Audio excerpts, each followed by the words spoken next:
What does the future hold for Zee Entertainment Enterprises Limited under CEO Puneet Goenka?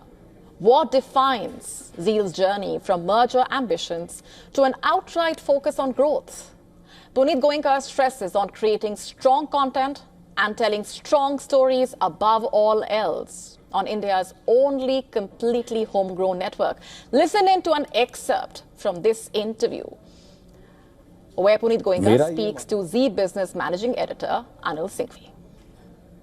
मेरा ये मानना है कि अगर आज भी भले वो सोनी हो या कोई और हो, कोई भी प्रपोजल मेरे पास लेके आते हैं जो कि शेयर होल्डर्स के हित में है, कंपनी के हित में है, मेरे एम्प्लॉइज के हित में है, तो मैं उसको 100% कंसिडर करूंगा। आप ओपन हैं? एकदम ओपन। सबसे पहला स्टेप तो यही लिया जो आपने एकदम सही पकड़ा है कि कॉस्ट ऑप्टिमाइजेशन की हमने। तो पहले 6 महीने 7 महीने उसमें लगे हमको, तो सितंबर अक्टूबर तक हमने पूरी कॉस्ट ऑप्टिमाइजेशन को कंप्लीट कर लिया। अब हम इस पे फोकस कर रहे हैं कि हम आगे ग्रोथ कैसे लेके आए। उसके हमारे 3 पिलर्स हैं। ओके। और हमारे 3 पिलर्स हैं, एक तो कंटेंट का मोनेटाइजेशन, और तीसरा है फ्रूगैलिटी, मतलब सही दाम पे हम बिजनेस कैसे कर सकते हैं।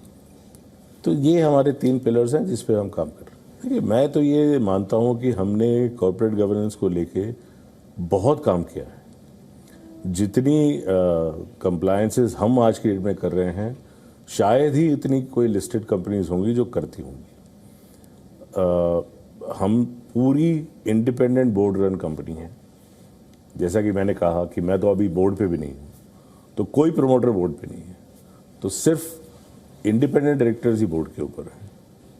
हमारे पूरे कंप्लायंसेस, ऑडिट फंक्शंस और इतने रेगुलेटरी चीज़ें हम फॉलो करते हैं कि पूरा डिपार्टमेंट लगा हुआ है उसके पीछे। और अगर आप देखेंगे 2018-19 के बाद से एक भी शिकायत हमारे खिलाफ नहीं आई है।